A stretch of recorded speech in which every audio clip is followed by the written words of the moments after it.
This is Fantology. You may have heard of us.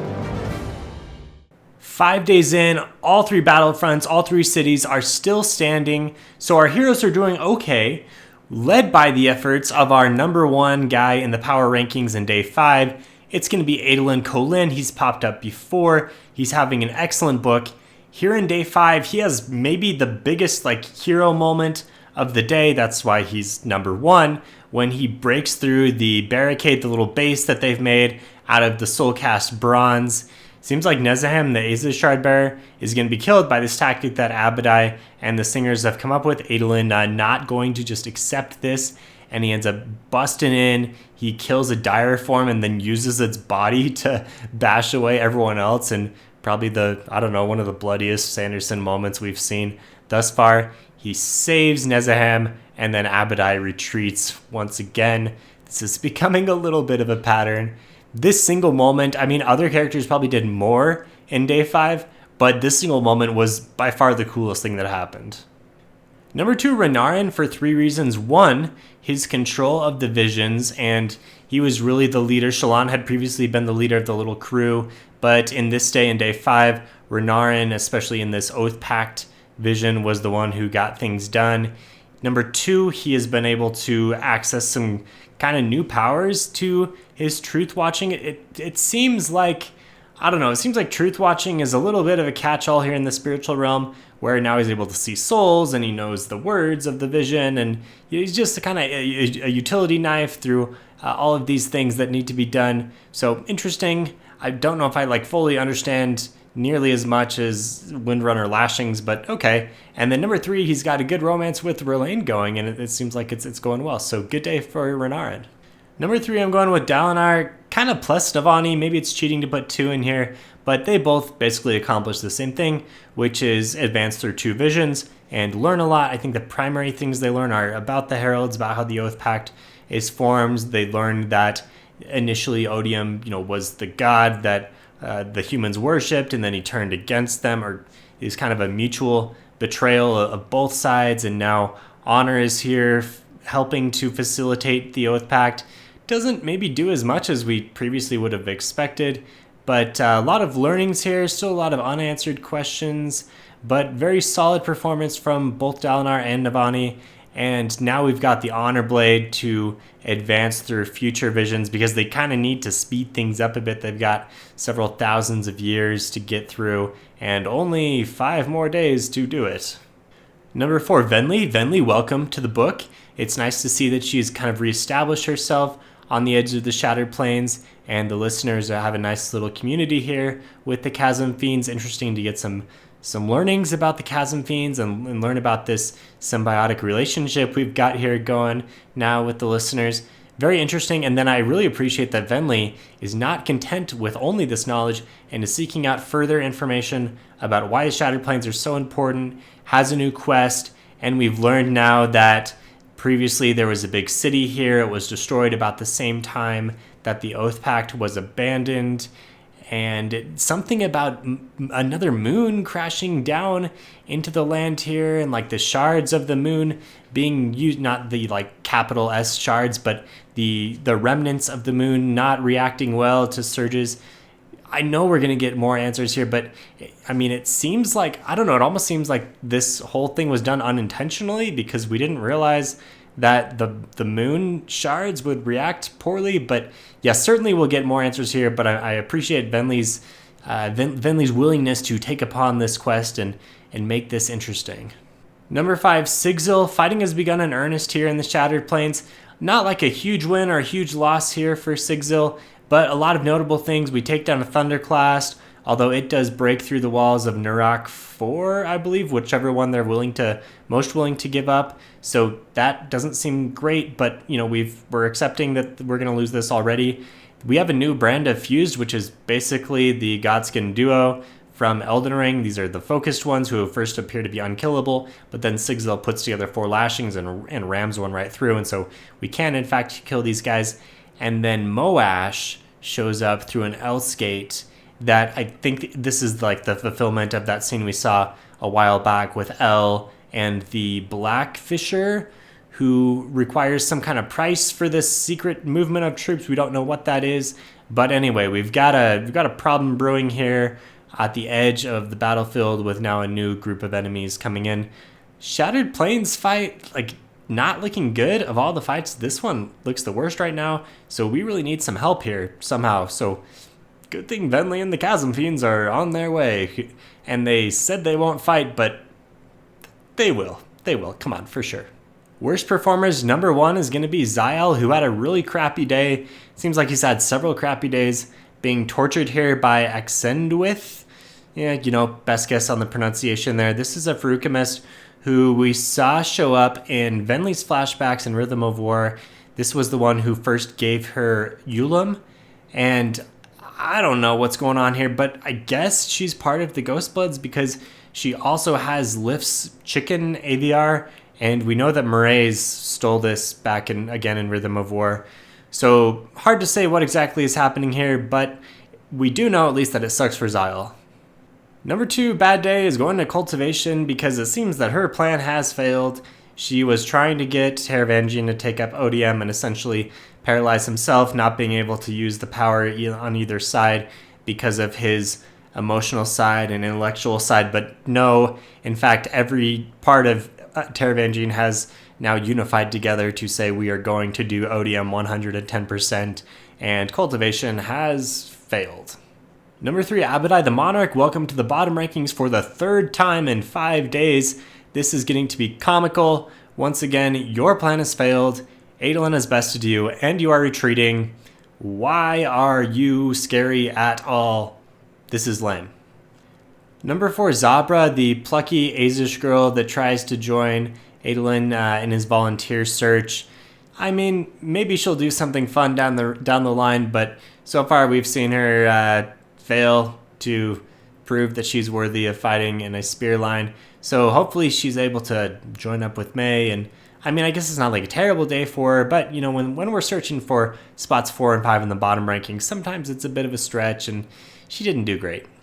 And number 5 is surprisingly going to go to Shallan. Previously, Shallan had been stringing together some great days, but here it's more on the negative side than positive side. She does get the jump on Mraize and nearly kills him. Again, she wins the fight, but is unable to win the war because Mraize immediately tempts her with what she wants most, which is knowledge and getting, maybe Mishram could be used against Odium as leverage. Of course, this is interesting to Shallan. And then Formless pops up again and stops her from doing in Mraize entirely. I'm just kind of disappointed in Shallan for still having this really big issue. I thought we'd kind of move past the Formless things. Like I talked about in the day 4 rankings, other characters have taken a big step past the worst part of their negative persona here, and Shallan's still struggling with this. Little disappointing, and also a little disappointing in the big reveal that Brandon is clearly setting up. I'm not going to go into it here so I don't spoil it for anyone, but it just seems very obvious now with this clue about Radiant pulling Shallan away from seeing something or someone interesting. It's really obvious what it is, and I think the problem is that the prologue was released 2 years in advance and people could stew on it long enough to put together this theory. There's going to be a big reveal about Shallan later on in the book, and it's just not going to land as nearly as well. I should say, I think that in this book alone, it's been set up really well, but since it's been out there on the internet for so long, it's going to be a little disappointing for those of us who are, on Reddit and involved enough to know what's going on, and clearly this is happening. Okay, rapid fire additional plot points from day 5. Venli talks with Leshwi. Leshwi is uncertain what she's going to do now that she no longer has access to surges from Odium. Will she be content without this power that she's had for millennia? We'll see. We get the song about the Chasm Fiends from Thud and learn about their symbiosis. They talk about the Shattered Plains as the land of fallen stars, which seems like it's the moon that has fallen and exploded here. Interesting, but we're still not really sure exactly what this is. And then Venli gets the whole stone vision thing from the Chasm Fiend, and they're headed off to the center. Dalinar does rescue Gavinor, then has this weird and kind of disappointing moment where he's almost super mad at this little kid. I mean, I guess I see what, he's mostly worried about his safety, but Navani has to calm him down. I think that's kind of a bad look for Dalinar. Later on in the first day, he has this kind of cringe moment where he asks for a piece of writing to use as an anchor on to the next day. Eventually, he does get it in the debt mark from Nail. We jump forward to the Oath Pact day. We learn that back then, the High Storm was bearable by Honor, so Honor, a little more involved back then, helps people out a little bit more. And then a lot of kind of half-explained things, mostly set up. We do see Talon for the first time. He's previously this common man guy that we're bringing in, and Talon immediately awesome as he first joins the Oath Pact and thinks about it for a while and decides that if someone's got to do it, he's going to do it. Nice. In Sigzil's part, the Stormlight shipments are concerningly low and are not arriving on time, which makes sense because our 2 bondsmiths are out in the spiritual realm. But again, it really seems like the fighting here on the Shattered Plains is not starting well and already doesn't look good. And then even worse, the High Storm is consumed by the Everstorm. Very cinematic, but also very ominous. We do get a little bit of a support here with Dami, the Storm Wall, the 4th ideal Stone Ward that we've heard about a little bit, finally seen on screen. He just gets like a paragraph, but immediately seems like an awesome character to me, so I hope we see more of him coming in and having some heroic moments, because we haven't seen a bunch of Stone Ward magic other than the fight that Szeth just had on day 2, 3, whenever that was. There's a lot of Szeth. I didn't put him on the top or bottom because it was mostly flashbacks and he didn't do anything super remarkable, but we do learn about his backstory when he was the best fighter. His parents are starting to break up. He meets the Honor Nimmies and then is set into the army because of his valor. In the first raid that he's in, or I guess in this really notable raid that he's in, he is killed, but he's brought back by the Voice, who seems to use Stormlight because it's noted that a lantern goes out. So really interesting. The Voice is using Stormlight. Like, that doesn't seem like an unmade, and it seems like maybe it's too obvious here to be an unmade. Maybe my working theory is it's one of the gods. Maybe it's the night, because we've seen that the Shin are out in the night, the ones that are affected by it. And if it's the night, that means nowadays it's going to be the Night Watcher. But I don't know if that really works, because we know that the Night Watcher is like specifically put in this certain valley, which is not in Shinovar.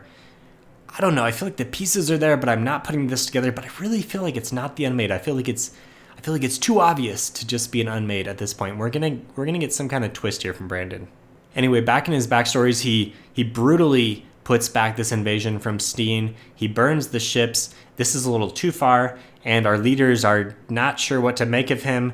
He's going to be just kind of put into a nice little retirement post, but then he admits that he's hearing the Voice, and the Honor Nimmies are like, okay, actually, we need you to be an acolyte with us. So Szeth's journey continues, and then in present day, he finds his little toy, the Molly pelt, and then admits to Kaladin that he doesn't want to kill anymore, and really seems like he's having a big therapy breakthrough. But then Nail shows up, his Heispren, his devious Heispren, who left him in day 4, has come back and he's brought Nail with him as reinforcements.